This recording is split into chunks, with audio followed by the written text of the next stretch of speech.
everyone, I'm Roddy. It's June 16th, 2015, and I just published a new article on my weblog entitled The Character Armor of Pattern Baldness, Anxiety, Depression, and Learned Helplessness. So let's get right into it. In 1950, Saz et al. Noticed something that anyone who's ever visited a baldness forum is well aware of. Men experiencing pattern baldness tend to have defensive attitudes. While one only needs to venture to the Hair Loss Help forum thread entitled, "If you're bald, you don't need to kill yourself, you're already dead," to view an example of the despair and hopelessness in the balding community, Saz et al. Came to their conclusions after observing that toothy smiles and rigid facial expressions were common among balding males. The group felt that these characteristics were a reflection of controversial psychologist Wilhelm Reich's concept of character armor, or the psychological defenses of a neurotic personality which serve as protection from feelings of insecurity and anxiety. It might be said that this orientation stems from the negative cultural connotation of balding in a soulless culture obsessed with youth. However, I have a slightly different take. I think the balding personality or character armor that Saz et al. Observed is the result of what pioneering physiologist Hans Selye called stress. For Hans Selye, stress was an energy problem. An organism was challenged with a stressor like cold, low blood sugar, adrenaline, forced exercise, etc. And based on the inherent amount of adaptation energy, an organism either adapted positively or negatively. Depleting this organismic energy reserve caused the organism to adapt at its own expense, traversing from an anabolic to catabolic state. Perhaps most importantly, Selye found that the adaptations were cumulative and tended to self-accelerate with age. I think the vicious cycle of stress and low metabolic energy is evident in those with pattern baldness. For example, a significant elevation of the classical stress hormone cortisol was discovered in both sexes experiencing pattern baldness. Cortisol is a focal point of Hans Selye's research, and its main function is to provide an alternative source of glucose by breaking down the body's structures. In a study on post-traumatic stress disorder, the researchers found that cortisol increased as a result of an interference with cellular respiration, which I have progressed as a more fitting explanation for pattern baldness than genetics or androgens. The prolonged exposure to cortisol might also help explain the defensive attitudes of balding men encountered by Saz and his team. Cortisol is well known to cause unpredictable changes in the mood, ranging from euphoria to suicidal depression. In the complex biochemical web of signaling substances, there is a strong chemical romance between cortisol and serotonin. Serotonin increases cortisol in a dose-dependent manner through the pituitary and acts indirectly on the adrenal glands by promoting the formation of estrogen, prolactin, and the prostaglandins. Estrogen, prolactin, and the prostaglandins appear to be involved in baldness. Serotonin also increases the salt-retaining hormone aldosterone, which is also associated with pattern hair loss. It might surprise some, but like an excess of cortisol, elevated levels of serotonin are involved in unfavorable behavior.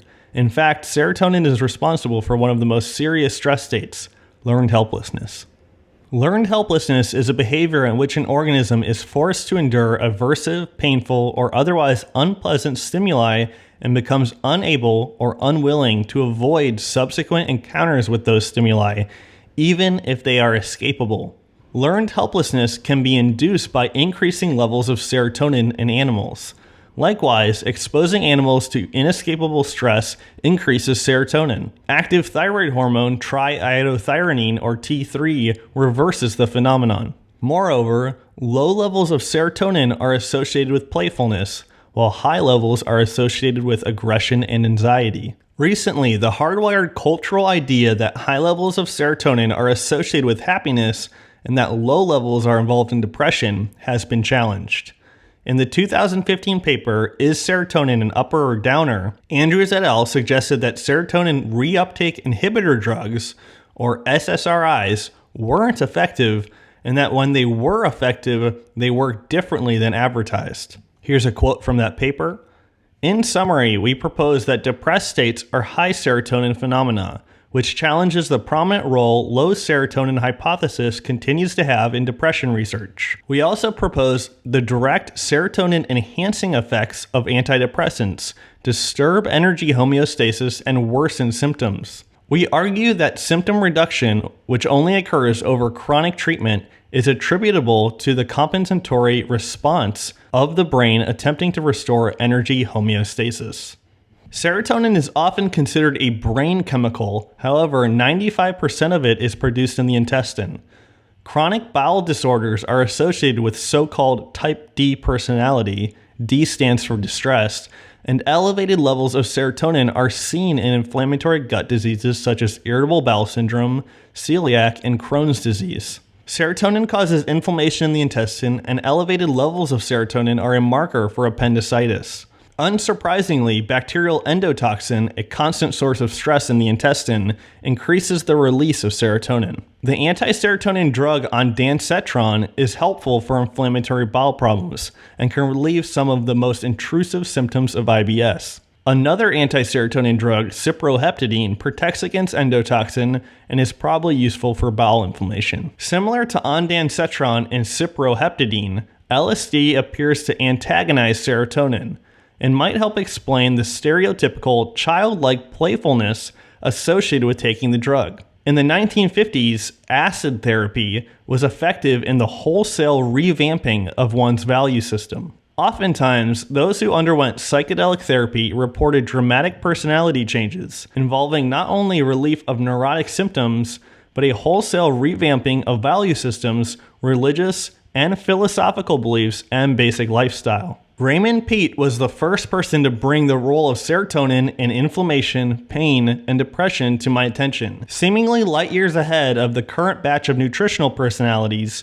Dr. Peat's research details simple yet effective therapies for reducing serotonin and thus increasing the rate of the metabolism, the generation of carbon dioxide, and the ability to retain a sunny disposition. Taming serotonin. Number 1. Finding good information and self-experimentation. In 1957, Dr. Kurt P. Richter demonstrated the effects of learned helplessness with experiments on rats enduring highly stressful swim tests. Dropping a rat into a clear cylinder of water frequently caused the animal to drown in despair very quickly. However, when 2 rats were dropped into a clear cylinder of water and the doctor saved 1 rat, the other rat swam in hope for 3 days before drowning in exhaustion. One of the reasons I spend so much time deconstructing the genetic androgen hypothesis of baldness is that I think it progresses a hopeless view of life for the individual. Pattern baldness usually takes a few decades to manifest, and for some, I think the powerlessness arising from the day-to-day, repeated trauma of hair loss leads to a distorted view of themselves, sometimes extending into a state of learned helplessness. Finding the best available information and engaging in repeated experimentation, I think, is an important aspect of maintaining a sense of agency or coherence when dealing with a sometimes confusing and frustrating problem like pattern baldness. Number 2, thyroid hormone. By increasing carbon dioxide, thyroid supplementation helps lower serotonin and is well known to increase the ability to withstand stress and maintain a positive outlook. Active thyroid hormone, triiodothyronine or T3, shows efficacy in ameliorating depression, and in one study, those with very low levels of the pituitary hormone TSH fared better than those with so-called normal levels of TSH. When one suspects low thyroid function, I think it's important to record the rhythmic changes in the resting pulse and temperature in the morning, noon, and before bed for about a week. Coupled with simple lab tests like total cholesterol, TSH, carbon dioxide, prolactin, albumin, and vitamin D, the pulse and temperature can be a free and easy metric for making evidence-based decisions about one's own health. One of the ways low thyroid function stimulates serotonin production is through the loss of sodium. Thyroid hormone allows the cell to retain magnesium and potassium inside the cell and keeps an excess of calcium and sodium outside the cell. When a cell is de-energized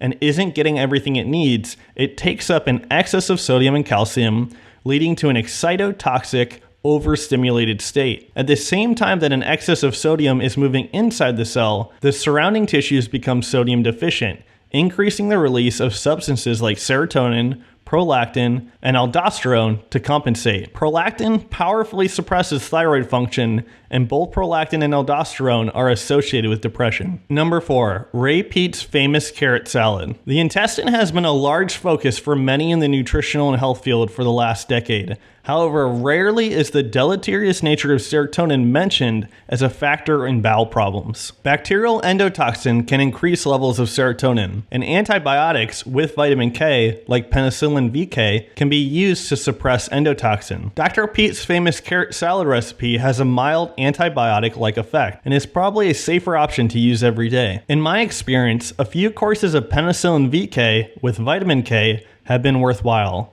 One specific takeaway was the reemergence of positive sensations in my chest that I was previously unaware of. You can find this entire article at DannyRoddy.com. I appreciate you taking the time to listen. Leave all comments and feedback in the comment section, and I'll talk to you guys soon.